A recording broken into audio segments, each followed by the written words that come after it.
دنیا کے اوپر کافر عیش و عشرت میں ہوتے ہیں اور اہل ایمان سخت تنگ دستی میں اس وقت دنیا کی زندگی گزار رہے ہیں۔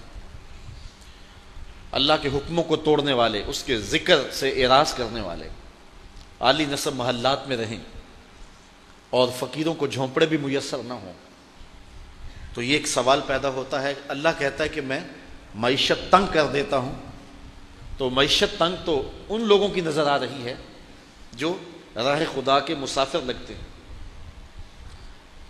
کسی نے کہا تھا کہ مخلص مفلس ہوتا ہے، تو یہ پھر اس کا محمل کیا ہوگا؟ تو علماء فرماتے ہیں کہ یہاں معیشت کی تنگی جو ہے وہ گزران کی تنگی ہے۔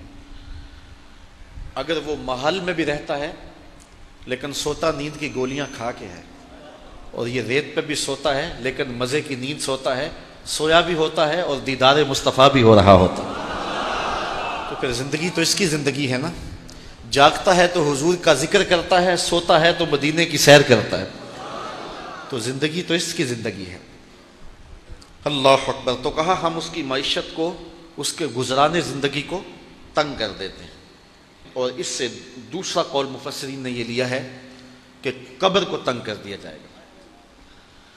حضرت عبداللہ ابن عباس رضی اللہ تعالیٰ عنہ سے مروی ہے کہ جو کفار و فساق ہیں ان کی قبر میں 99 تنین مسلط کر دیے جائیں گے۔ تو پوچھا گیا کہ 99 تنین کیا ہے؟ ایک کم 100 تنین جو مسلط کیے جائیں گے، کہا وہ ایسے سانپ ہوں گے جن کی 100 پھن ہوگی اور اس کو قیامت تک ڈستے رہیں گے، اس کی بوٹیاں نوچتے رہیں گے۔ یہ اس شخص کی سزا ہے جو اللہ کے حکموں سے رخ پھیرتا ہے۔ تیسرا قول یہ ہے کہ قیامت کے دن اس کی زندگی انتہائی اذیت میں ہوگی اور اس کو جہنم میں ڈال دیا جائے گا۔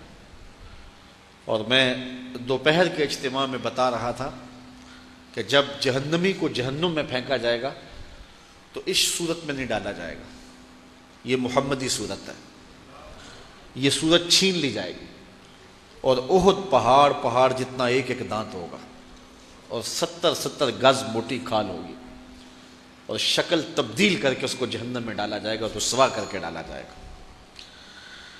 یہ ان بد نصیب لوگوں کی کہانی ہے جو ذکر الہی سے اعراض کرتے ہیں، جو مصطفیٰ سے رخ پھیرتے ہیں۔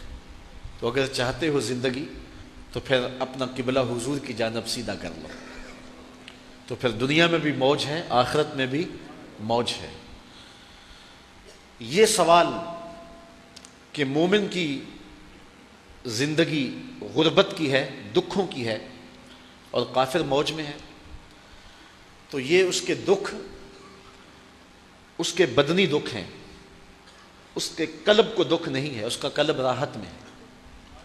اور دوسری بات یہ ہے کہ مومن جب مقام رضا پہ ہوتا ہے تو پھر وہ دکھ میں نہیں ہوتا۔ جب مومن کامل مومن بن جاتا ہے تو پھر اللہ کی طرف سے آنے والی ہر شے کو بخوشی قبول کرتا ہے۔ جے سونا میرے دکھ وچ راضی تے میں سکھ نو چلے ڈاؤں، پھر اس کے لیے وہ سامان راحت ہو جاتا ہے۔